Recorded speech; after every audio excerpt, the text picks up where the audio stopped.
문재인 전 대통령, 윤석열 정부의 대북 정책을 강하게 또 비판을 했습니다.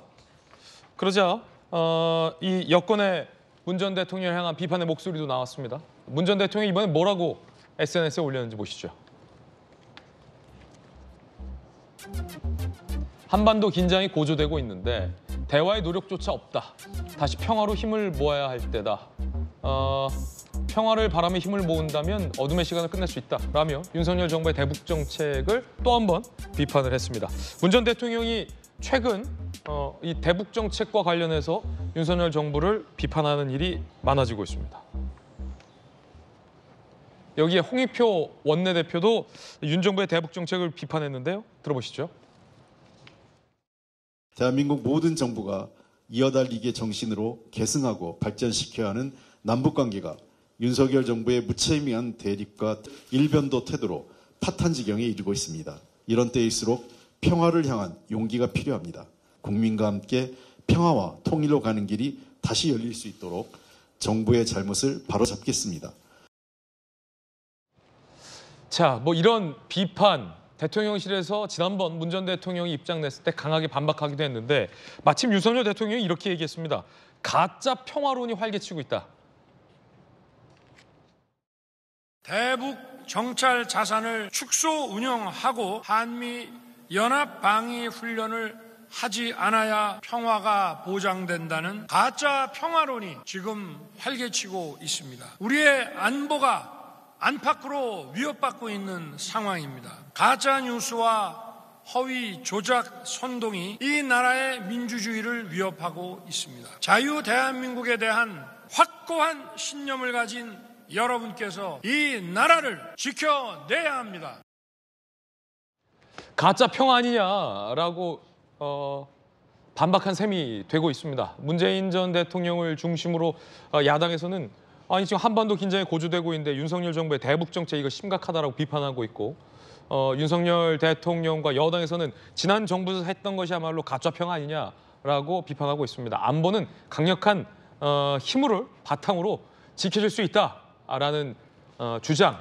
문 전 대통령 일단 김우식 교수님 뭐 대북 전문가이시기도 하신데 문 전 대통령 잊혀지고 싶다라고 얼마 전 말씀 주셨는데 일단 SNS는 잊혀지지 않고 있어요? 글쎄요. 그러니까 문 전 대통령이 좀 자주 등장하시는 것 같습니다. 물론 뭐 하실 말씀 있으니까 등장을 할 것 같은데 저는 이번에 이제 14 이제 노무현 대통령 남북 정상회담 이제 기념일이기 때문에 아마 올린 것 같아요. 근데 14 정상회담은 저도 그때 이제 평양을 간 기억이 있기 때문에 기억이 납니다만 벌써 16년 전 일입니다. 그러니까 이게 평화라고 하는 담론이 참 이게 묘한 게 평화라는 단어를 선점하면 이 평화라는 단어가 갖고 있는 단어 자체의 정당성이 이미 가져져 버리는 거예요. 그러나 평화는 그렇게 되는 게 아닌 거거든요. 그러니까 시민단체 대표가 평화를 주장하는 거하고 대통령이 또는 군 통수권자가 또는 국정을 운영하는 담당자들이 평화만을 계속 외치는 것은 굉장히 경계에서 분리해서 봐야 됩니다. 제가 가장 놀랐던 것 중에 하나가 문재인 정부 때 당시 통일부 장관이었던 이인영 장관이 어디서 공개적으로 그런 말 했지 않습니까? 내 머리에 포탄이 떨어져도 나는 평화를 외칠 것이다. 이게 폼나는 이야기죠. 그거 시민단체를 그렇게 할 수 있어요. 그러나 정권을 담당한 국무위원이 그렇게 이야기하면 우리 국민들은 굉장히 불안해할 수밖에 없습니다. 그리고 이 평화를 위협하는 세력이 누구이고 평화가 왜 지금 위협받고 있고 한반도의 긴장이 왜 고조되고 있는가를 원인을 따져보면 일단 평화가 사라지고 긴장이 고조되는 이 국제정세 국면에서는 우리 정부나 우리 대한민국을 책임지고 국민의 생명을 책임지는 입장에서는 가장 먼저 힘을 키워서 평화를 지키는 것이 필요한 것입니다. 이제 그런 맥락에서 윤석열 대통령은 계속 힘에 의한 평화를 계속 강조하고 있는 것이고 그러나 문재인 대통령과 일부 진보 진영에서는 과거의 향수만을 계속 이야기하는데 제가 분명히 누차 말씀드립니다만 김대중 정부 때 남북화해, 노무현 정부 때 남북화해가 필요한 시점이 있었어요. 그때는 왜냐하면 탈냉전 시기가 최고조에 달했기 때문에. 지금은 신냉전 시대가 도래해서 탈냉전의 추억은 완전히 사라진 지 오래됐습니다. 그렇다고 한다면 과거의 탈냉전이라는 좋았던 시절의 향수에만 갇히지 말고 지금의 신냉전 시대에 맞는 대한민국의 국민의 생명을 지킬 수 있는 확실한 국가 안보가 무엇인지를 같이 고민하는 시대가 됐으면 좋겠다. 문재인 대통령께도 제 책을 꼭 읽어서 사서 보시라는 말씀 드리고 싶습니다. 문 전 대통령 책방에는 김 교수님 책이 없나 봅니다. 제 책 제목까지 말씀드릴 수 없습니다만 예. 정말 좀 일독을 권합니다. 네, 김무식 교수님 같은 경우에는 또 이제 DJ 정부 때부터 네. 햇볕 정책을 만드는데 또 일조한 전문가이기 때문에 양쪽의 입장 다 전해드리고 있습니다. 이런 일이 있었죠 최근에 북한이 이 과격 축구를 했죠 아시안 게임에서 특히나 일본 이 코치진을 위협하는 행동도 보였습니다. 함께 보시죠. 자, 후반 27분에 북한 수비수 김유성이 일본 스텝에 물병을 뺏고 주먹으로 치는 듯한 동작까지 보였어요. 후반 35분 페널티킥 허용 후에 거친 항의까지 보였습니다. 뭐 과격 축구냐, 소림 축구냐 이런 비판도 나오고 있는데 일본 축구협회가 항의를 했습니다.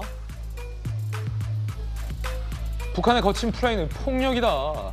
어떤 식으로든 처벌받아야 한다. 스포츠할 자격 없다.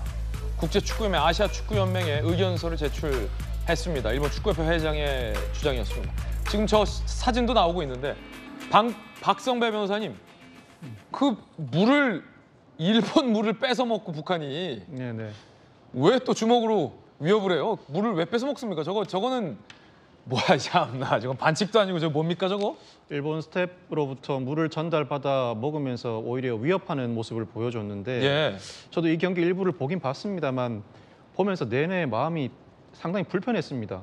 이 축구를 비롯해서 스포츠는 자신의 기량을 펼치고 보는 사람으로 하여금 즐거움과 희망을 주기 위해 행해지는 것인데 보는 내내 불편하고 가슴이 조마조마하고 정상적인 플레이가 이루어질 수 있을까라는 생각이 들게 예. 만들었다면 축구 등 스포츠를 진행할 의미가 없죠.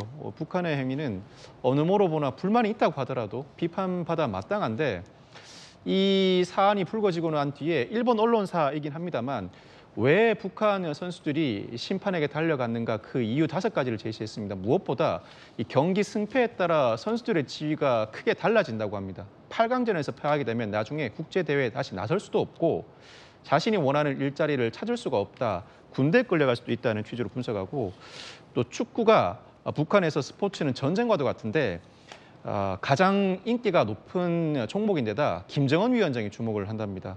더군다나 일본에게는 질 수 없다는 인식까지 반영돼 있다고 하는데 이 분석이 맞는지 틀린지는 모르겠습니다. 그렇지만 무엇보다도 북한 선수들이 이 경기에서 이 플레이를 스포츠가 아니라 전쟁처럼 임하고 있다는 인식 자체를 가지고 있었던 점은 분명해 보이고 그와 같은 인식을 가지고 스포츠 플레이를 하는 이상 보는 사람들도 상당히 불편할 수밖에 없다 이런 말씀을 드리고 싶습니다. 예.